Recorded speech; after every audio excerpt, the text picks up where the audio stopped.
Hello, everybody. Today we are with Dr. Deschu Sahayam, and Dr. Deschu Sahayam is here to talk to us about Ayurveda and why she believes in Ayurveda, in yoga, and the alternative wellness model.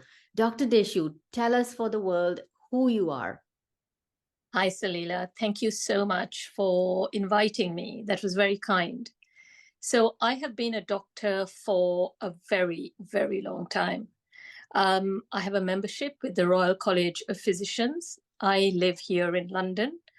I have a diploma from the Royal College of Obstetrics and Gynecology. I also have a master's in business administration in healthcare. Uh, Needless to say, in addition to which, I have background experience in general medicine, which was my first love for a number of years, also in general practice and in health and well-being. But I think my greatest growth came through an experience of long COVID, which really opened my eyes to medicine, no, to health being actually a healing rather than a prescription for medication, rather than simply a prescription. Um, I did, I do have an advantage. I was born in Sri Lanka. My mother was a Buddhist, a very traditional Buddhist. So she and her family that's what they did. They never went to a doctor, they went to the Ayurveda practitioner. So when I was a child, I was also taken to the Ayurveda practitioner, something that, I just kind of took for granted and then just like forgot about until until my mother became quadriplegic and aphasic as a result of metastatic breast cancer. Could you And please explain what that is for people who don't understand that? so she was diagnosed with hormone receptor negative breast cancer, Mhm. and she had her breast removed. Within, she did have a course of chemotherapy, but decided not to continue a lot of it. She had 4 years of very good quality life, after which she developed secondaries. The cancer spread to the brain, the bone, the lungs. So overnight, she became paralyzed in all four limbs and she could not speak. Mm. Now, at this particular time, there's very little that oncology could do. And I was working in lifestyle medicine at this point, in health and well-being. And I was looking beyond the boundaries of modern medicine simply because this is what my patients were doing. And I learned from my patients to look beyond everything that I thought was true. So I looked into Ayurveda, and I had an Ayurveda practitioner. She came in every single day for 6 months. She gave massages and, the warm poultices.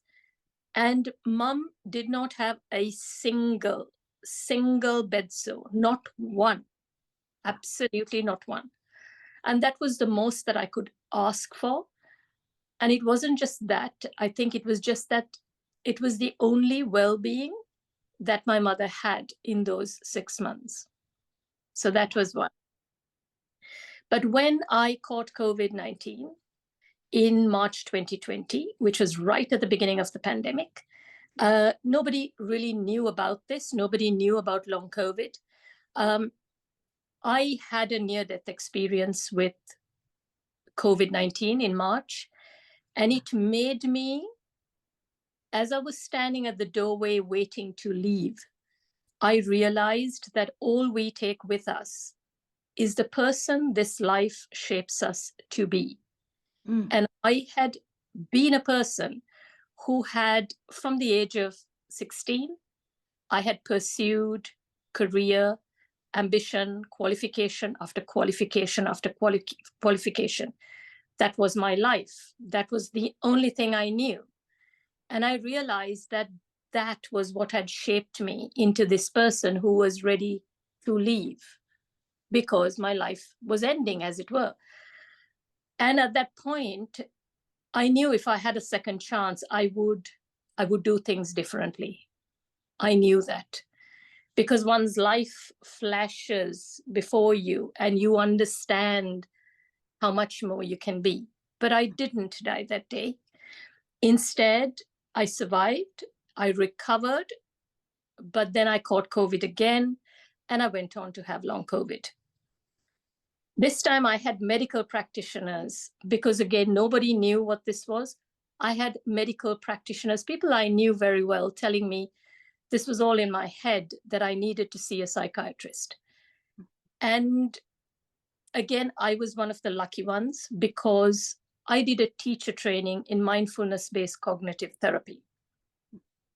This was in 2016. And as part of that training, we had to have a daily meditation practice. So to stop myself from falling asleep, I would get up at 4:30. I would practice 30 minutes of yoga, about 10 minutes of pranayama, then move on to 40 minutes or so of meditation. And that was how I had lived my life. And there was something, Salila, at that point, I was standing at the junction between, I was standing at a cliff, and there was nowhere to go but jump. And I was letting go into the unknown. I had no idea where I was going, what I was doing. The one person who was there in my life was a friend, was one of my father's friend's daughters, Shobana. And she introduced me to the concept of mantra. Mm. And she gave me this one mantra, and I played it, I liked it, and I didn't know what I was doing, but I kept playing it. And I had, like I said, I had no choice. When you have no choice, because I'm divorced, I live on my own with 2 cats, there was no safety net for me. So I then asked myself, why am I here? Why am I here? Why was I born, basically? Why had I studied all this? Why was I here? Yeah. Am I going to believe that this is it? Why didn't I die? I wanted to die, basically. I should have died. Yeah. And then I thought, I'm here for a reason. And because I was meditating so much, I realized that I was losing hope because of what I was telling myself. Mm. And I went back into physiology. So there were certain things that I was doing that was making me feel better. Yoga, pranayama, meditation, and mantra. Mm. So I was curious as to how this was working. Yeah. It's almost like playing a game of hot and cold, hot and cold. You move towards what's making you warmer and warmer. Exactly, exactly. Mm-hmm. So I then pulled out all the evidence for mindfulness. Mm-hmm. And I was like blown away, because all the concepts of neuroplasticity and how the survival pathways of the limbic system, how when we meditate, we're in a state of awareness, and it lights up certain parts of the brain. And this can be seen on functional MRI. Yeah. And then I thought, okay, so how is yoga actually working? And I looked into the Vedic literatures. And there are certain practices, like I realized even the sound Om is actually triggering, it's raising the tone of the vagus nerve. And 75% of the parasympathetic nervous system. So we have the autonomic nervous system, we have fight or flight, which is survival, and that was where I was at. Mm-hmm. And I knew I had to move into parasympathetic, which is fight or flight, for me to even think about becoming better, with thinking about healing, because I could not heal from a state of survival. Yep. And then I realized these practices of yoga, starting with the mantra, was raising the tone of the vagus nerve and was actually moving me into parasympathetic. Yeah. And the more I did it, so I realized then that I needed to get to a dominant state of parasympathetic. Mm-hmm. So I started meditating for 3 hours a day to the sounds of this mantra. Mm. I started practicing yoga, whatever little yoga I could, because there was a lot that I couldn't do. Whatever I could, I did. Mhm. And I had hope because I could see myself getting better little by little. Now, on the background of all of this, as part of long COVID, I don't know whether you've heard of mast cell activation syndrome. Mhm. Literally, I had no allergies, no issues, no intolerances to food. And overnight, there was like 90% of stuff I could not eat. Mm. So this was when I looked into the Ayurvedic lifestyle. This Mm. was when I started following you, because I looked at every single ingredient that we put into our food. What does it do to the body? Because I had to know. Right. If it wasn't doing anything good, I wasn't having it. Mhm. And I was shocked that the spices that we use in Indian cooking, I thought they were for taste, Yeah. but clearly not. Yeah, for And healing. I was stunned. So, starting with turmeric to things like tamarind, cumin, all of these, I realized they had certain properties. A lot of them are blood thinners, like turmeric, like tamarind. And I was shocked. I really was stunned. So I started using these very consciously. Yeah. And something else which I forgot to tell you was that at a time that I was very, very stressed and I did not want to take SSRIs or antidepressants, I looked at ashwagandha. Mhm. And the improvement with ashwagandha was like Night and phenomenal. day. Oh my God. I was like, what is this? Why is this not being promoted? But it is what it is. So, turmeric, I was taking turmeric right throughout COVID-19. I didn't know. People were saying it's an antioxidant, it's this, it's that. I didn't know what the hell this was. I was taking it.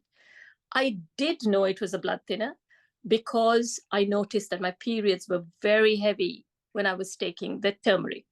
And then when I stopped it, it was much better. So I realized that. But in hindsight, Salila, I was taking so much of turmeric, and we now know that COVID-19 promotes clotting. Yes. We know that there were so many people after COVID-19 who actually developed these clots and had strokes. Yes.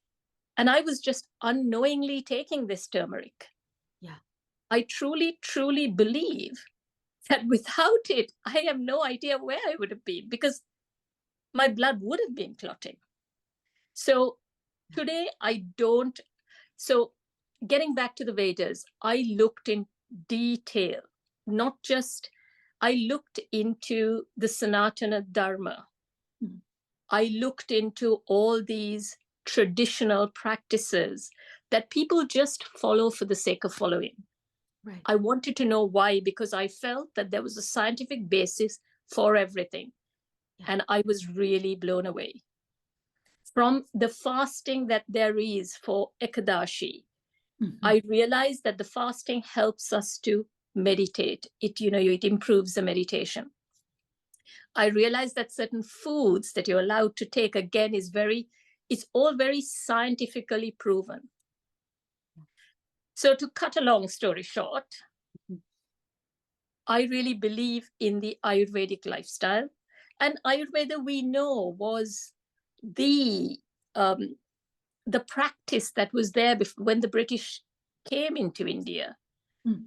And the Ayurveda practitioners were even conducting surgeries. Right. Right. Sushruta, father of surgery, Yeah, is Ayurvedic physician from the royal household of Kashi, Varanasi. exactly. So the suppression of the practice of Ayurveda was not really to do with Ayurveda being bad. It was to do with financial monetary gain and the promotion of, Empowerment. yeah. Disempowerment of the Indian people, colonizing their mind, making them feel bad about themselves. So they would continue to stay subjugated and colonized and enslaved. I am so glad you are here and you are using all your that tremendous traumatic experience of moving through such a challenging physical state into this radiance and well-being. And now you are a voice for Ayurveda, you're a voice for reason, you're a voice for people coming back to their roots. And I want to play the devil's advocate here and throw questions at you that many Western trained physicians, Western trained clinicians ask about Ayurveda, go around proudly proclaiming that it's a waste of time, it's placebo, it's useless. And their noise can sometimes influence young minds. And I am only concerned about young minds, students who come out of colleges and schools and who are brilliant. And I want them to think of Ayurveda as a viable profession of healing, of really a true way of becoming a physician in all levels of that word, in all the essence of that word, becoming true healers. So this chat is not to change the minds of those who are already set in their ways, but Yes. to help students be inspired to consider coming to Ayurveda. So my first question is that many Western physicians on YouTube, on Instagram will say that Ayurveda is just placebo. What would you say to that? My personal experience is no. My personal experience is that we can either be, for me, it is about healing, it is about health, it is about lifestyle. And modern medicine does not do a lot in terms of prevention. Ayurveda does. Yep. It is not placebo. This is what has been embraced for thousands and thousands of years on the continent of India, Sri Lanka as well. Right. This Ayurveda, if you believe in yoga, you believe in Ayurveda because the two are very closely linked. Mm-hmm. You can't really extricate one from the other because yoga is not just the practice of asana. Yoga is the life that you live, the union of mind and body. Mm-hmm. So yes, a lot of evidence-based practitioners will reject it. But ultimately, it is about what makes you a good healer. Mm-hmm. For me, I now know the limitations of modern medicine because I have experienced it firsthand. Right. And if I can make myself a better physician, a healer, if I can learn to promote wellness, then I know the patient in front of me will benefit. Yes. And I have also learned, not just from my experience, from my patients who have come and who they have taught me about what they believe. And these are people who live in London. These are professionals who work in London. I have learned so much from them that it has helped me to open my eyes out. For me, I find Ayurveda very scientific. And I think for a person who rejects it, it just is so. And I feel sad because ultimately, even for certain diseases, we have multidisciplinary teams of people. And how much richer would medicine be if we can learn to bring everything in and respect everyone's healing? Absolutely. I love that multidisciplinary healing methodologies. Physicians will sometimes say, Western turned physicians will sometimes say that, what are these nadis? What are these chakras? How can you open them? How does it even affect the energy? It's all woo-woo. What do you say to that? So I looked at the concept of prana, and I'd never thought about it before because, again, I was down to just the arteries, the veins, and the lymphatics. But the concept of prana is about the vitality of life. And the vitality is meant to come from your food, from the sun, from the air that you breathe. And it is literally so simple, literally. If you have an animal that is suffering in a factory and it cannot see the sun, it cannot eat the grass that is enriched by the sun and by the rain, is it going to be enriched with prana? This is literally common sense. If I take a fruit which falls from the tree or which I pick, and then I put it's full of prana because it's all nature. And then I put it in a tin and I leave it there for 6 months. And then I eat it. It might have the macro and micronutrients, but the concept of prana, the vitality, is definitely going to be low. Yep. But we don't have to even think about the nadi. We need to go down the avenue of quantum physics that talks about everything being vibration, everything being strings of vibration. That is the same concept that the Vedas talk about. It is all around. It is, but if you look into the Bhagavad Gita, it's literally all of the Vedas, literally it runs almost in parallel with quantum physics. So to me, it is all about vibration. It is all about energy. Yes. Do you want to believe it? Do you not want to believe it? Is it that everything we embrace as true, has it got to be perceived by the 5 senses? Am I going to reject it if I cannot perceive it by the 5 senses? Because even emotions of love and hate, I cannot perceive with the 5 senses. I can only appreciate behaviors that occur as a result. Yes. If I stand on the beach, what do I feel? I feel something. I can't evidence it, but I'm feeling something. It is a vibration that I'm feeling. If I'm looking at nature in all of its glory, I am feeling something. Yes. So, and if I look at the Nadi system, and then I look at Chinese medicine, literally they're almost identical. Yeah. So my question is, did the Chinese learn from the Indians? Did the Indians learn from the Chinese? Or did they both develop this independently? My second question is, how does acupuncture work? Or are we going to reject acupuncture as well? Because we use it here in England. I have used it. So acupuncture works through the nadis and through the meridians. Right. We can't have it both ways. Right. Sorry. Absolutely. I love your passion. Thank you for bringing it to us so the world can see it and the world can learn from it, because you are using the correct terminology that, people who are trained clinicians will understand.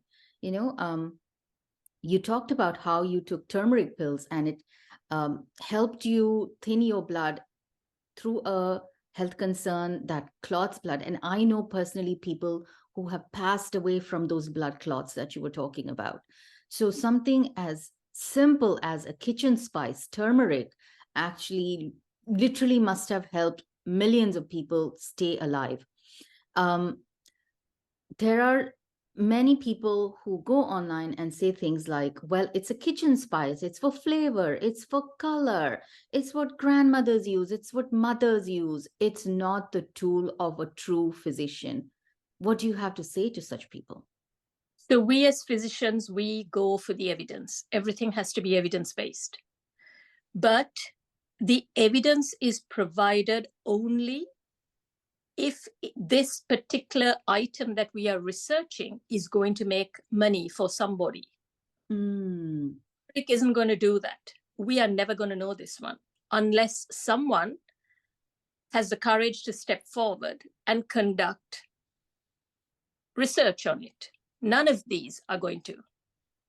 So before we start screaming about not having the evidence, we must think logically for ourselves that everything, all these medications that are evidence-based are out there because it is driven by monetary gain. Research is not done without that. It can't be done. Clearly, the pharmaceutical industry or whoever it is that's conducting the research has got to get something out of it. Right. It stands to reason. So I feel ultimately it is about the individual. And I always tell people, when it comes to belief systems, ask yourself, is this belief going to help me or not? because a majority of the time, the belief is not even yours. Mm. The belief is coming from an outside community and is being imposed on you. So Right. believing in something, is it going to help you or not? Is it going to limit you or liberate you? Mm. That is the only answer here. Right. Right. That Talking literally, about, yeah, no, absolutely. Is it going to limit you or is it going to liberate you? That's beautiful. And many of these people, they're like ducks, one duck quacks and the other duck also quacks without really thinking like what it is, right? And you talked about turmeric. A lot gets thrown at turmeric because of its bioavailability. They like take it with pepper or warm it up in warm fat, which is like ghee or oil. But then they say, oh, but in the scientific studies, we see that barely 2% of turmeric is bioavailable. So, based on that study, what happened in your body with that turmeric you were taking is not even possible because you probably had to take like 2%, meaning 100 grams of turmeric for 2 grams to work in your body, right? Clearly, you were not taking 100 grams of I turmeric. wasn't. I was taking something with the ginger and the pepper and stuff. Yeah. Dalila, I'll be very honest, after about a year, and after I started looking into Ayurveda and the Vedas, etc., I stopped taking the capsules because I thought there must be a reason why turmeric is going only into the cooking. Mm. Because if you look at some of the studies, taking too much of turmeric can actually impair your liver. Yes. So clearly taking 3 capsules, and if you remove the capsule, it's about like almost, heaped teaspoon or even more of turmeric. And taking that 3 times a day, I was thinking, oh my God, don't want to mess up my liver. Yeah. So what I actually do is I put the turmeric into the cooking. Mm-hmm. That's how we have always done it. Why change it? Absolutely. Exactly. So I don't know about the bioavailability studies. All I know is, personally for me, I know that my periods were very heavy with the turmeric, got better without the turmeric, and I was taking no blood thinner at all. And I had a very severe attack of COVID-19, went on to have another attack of COVID-19. Second one was not too bad, and I also had long COVID. I wasn't taking any blood thinners apart from turmeric. That's it. Amazing. How are you feeling now? Salila, I have never felt better. Mhm. You look like you're glowing with prana. Really. And for me, I know that me feeling better is dependent on the way that I live my life. And I live in a way that is in alignment with who I want to be as I leave this life when the time comes. Because Beautiful. I've been there and done that. Yeah, that's beautiful. What a great realization. What a gift of COVID, huh? For sure. Absolutely. Yeah. So you spoke about how you studied the Vedas, and a lot of modern clinicians say that, oh, I've read the Vedas from cover to cover, and it talks about mantra, yantra, bhuta. All these are archaic, old terms from thousands of years ago. Why, how is it even relevant today? Wow. Right. Okay. So I was born a Christian. I was a practicing Christian until 2018. As a child, I used to read the Mahabharata, and I knew about Hindu. My father was an Indian. But through long COVID, as I said, I started meditating for 3 hours a day to the sounds of a particular mantra. I used one mantra for 2 years, I think. Now, when I started listening to the mantra, I didn't know anything about mantras. This was the first time that I was kind of listening to it. I didn't know much, but after about 6 months, 7 months, when I realized, because I have a particular chair, I have a particular time that I sit to meditate. I realized when I sit to meditate and the first sounds of that mantra come through, it's like my body just gets into a certain state. So I started just observing this. And then I started looking into mantra. What exactly is this? Because I wondered whether these, because I'd been through all these traditions and I'd looked into why things are done in a particular way, etc. I looked at why a particular mantra has a set of syllables and why a particular mantra is meant to do X, Y, Z for a reason. And I'd seen people who have these mantras playing and they go around doing their work. And I wondered whether the mantra was having the same effect. I personally think no. I personally think so. For me, this is what I feel, that when you're listening to a particular mantra, your body, and you're doing this over and over and over again, every single day I was doing it for 3 hours a day. Your body is literally aligning to that sound. Now, I'm a doctor. I would think in terms of sympathetic, parasympathetic, neural pathways, neuroplasticity. What is it doing on a molecular level, literally? But this is literally sound that I'm exposing myself to again and again, sound of a particular frequency. What if I expose myself to sound of another frequency, rock song, the sound of the frequency of somebody who's shouting at me the whole day? So you can see how sounds literally the body adjusts to your external environment through the autonomic nervous system. And for me, these mantras are given for a particular reason. Like, you're not expected to listen to certain mantras unless they're given to you. And I know, because I meditate to the sounds of these mantras. I don't just listen, I meditate. And I can't tell you the level, the depth to which I can just sink into meditation. Now, I've gone from being a practicing Christian to now, I can just sit and the bliss energy just comes through. And I didn't even know what that was.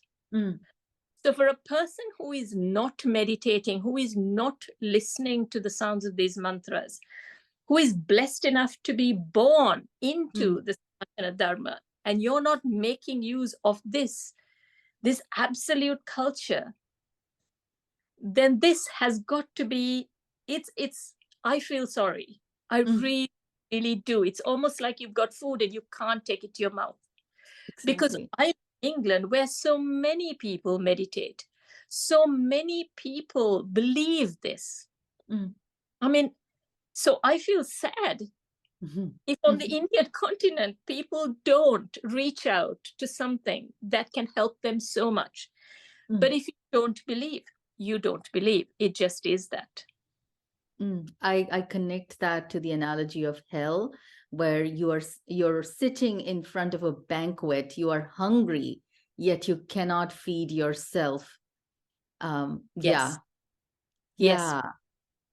Because the experience of mantra and meditation is a realization. It is not an analytical thought.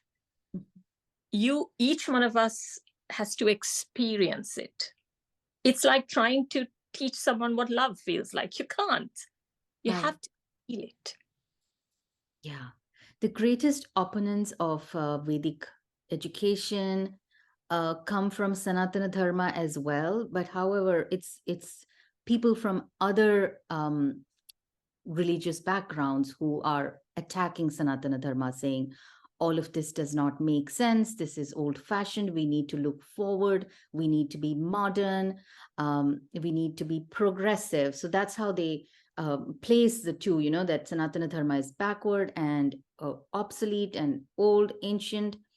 They connect it with all the ill that was also part of Sanatana Dharma, the casteism and, the oppression, which was there in almost every part of the world, around the world, during the medieval times, during the ancient times. Humanity has only evolved in consciousness today, where there's even the concept of equality of all human beings and basic rights being protected. However, with the Vedic sciences get lumped into this big, hot mess of like, it's connected to all that which was bad. Well, how would you parse that? How would you help people make sense of it so that they can be a little bit more open to the gifts that have passed through this time, that have come to us? Some of it is mixed in with the oppression and the caste system and the hierarchy and the haves and the have-nots. How do you make sense? I'm not even sure I'm making sense, but like how do we take what will heal us, what will help us move forward and become better humans, become more vital, and say no to what is actually not good practices? Is So, there a way? so Salila, what I learned again through long COVID, which has blessed me so many times over, is that from the time we step into school, we are taught to see the world through the thinking mind. We are taught about judgment, we are taught about analysis, we are constantly using the mind, and as a result we are seeing the world through the thinking mind. And that thinking mind is made up of our childhood experiences, our cultures, our countries, what our parents thought, what our grandparents thought, etc., etc., etc., etc.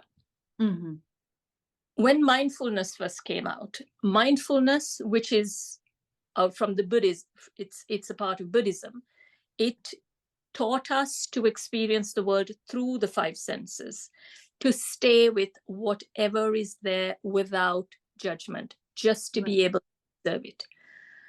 But through meditation and during the time of long COVID, because I had time, I suddenly knew that there was a third way through which we experience the world. That is through a sense of realization and inner knowing. And I had never experienced that before, but I did during the time of long COVID. It was just an inner knowing. I could stand in front of a tree, I could close my eyes, and there was energy, there was feeling, there was a realization there.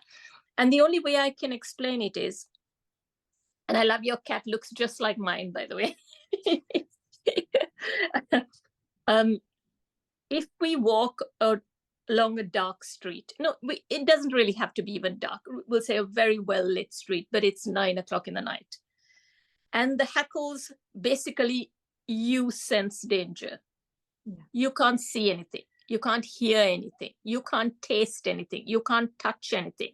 There's no evidence. The thinking mind tells you you're talking rubbish, but your sense of danger is there. Yes. That is a realization.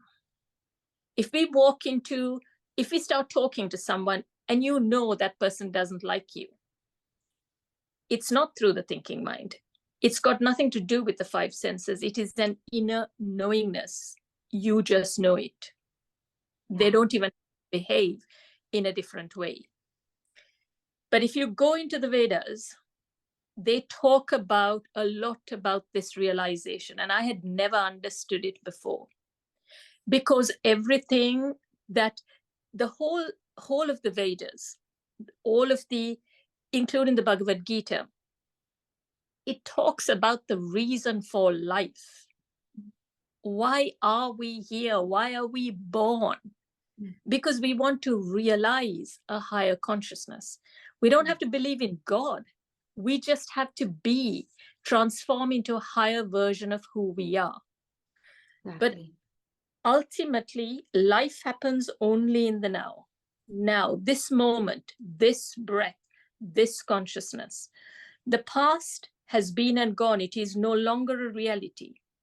The future is not yet here. So how am I going to relate to this moment? I can relate to this moment through the thinking mind, in which case I am shaped by my past.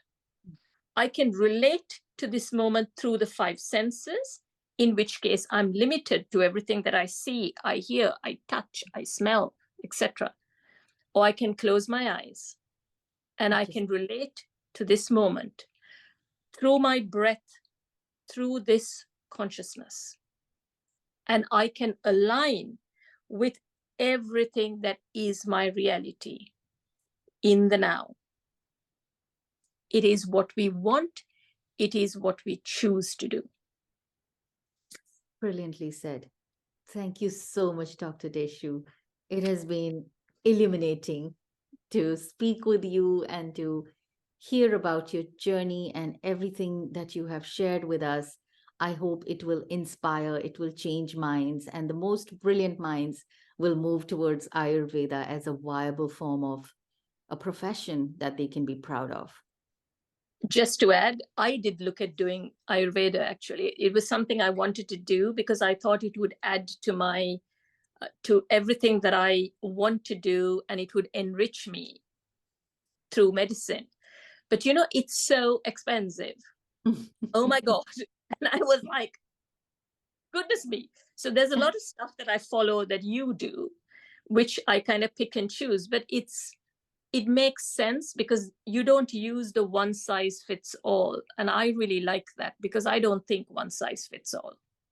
Absolutely. Yes. We look at the patient, we look at the prakriti, the vikriti, the doshas, the agni. We look at whether they need, a santarpana kind of a treatment or an apatarpana kind of a treatment. Does it have to be nourishing? Does it have to be depleting?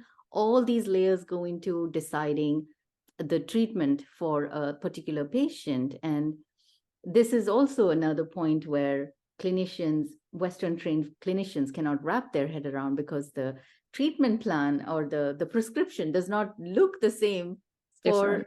two different people. Yes, it's yeah. And it's about respect. It's about one professional respecting another.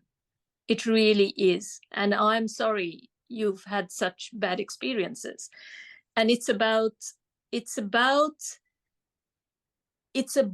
actually, it is about what limits, what liberates. So for me, I choose to take parts of Ayurveda because I know it can help my patient. Particularly the lifestyle part of it is very useful. Yes. Yeah. So it's about respect for everything. I wouldn't be talking to you now without the help of my friend Shobana. She's not a modern medical doctor. The doctors told me that I need to see a psychiatrist. None of them were around. Yeah. Shobana, I didn't hear, and it was the one thing that really shocked me about Shobana is that, you know, there was never a judgment. There was never, Deshu, there's something wrong. You know, this can't be right. There's something wrong with you. That was never there. And it made me think about my own practice. The number of times that I have judged people. Yeah. Because I didn't understand what was wrong with them. And because that's what my guidelines were telling me, literally. And it is sad, but that is it. So it is about respect. It is about understanding what beliefs limit you, what beliefs liberate you, what beliefs can help the patient who is in front of you. That's all it's about. With that, we thank you for your time and your patience and for sharing and opening your heart and giving us a glimpse into your fight with COVID, all the beautiful gifts that unlock from there. Thank you so much, Dr. Deschu. Thank you, Salila. Thank you for having me. Thank you for this opportunity. Good night. Have a good day. Bye-bye.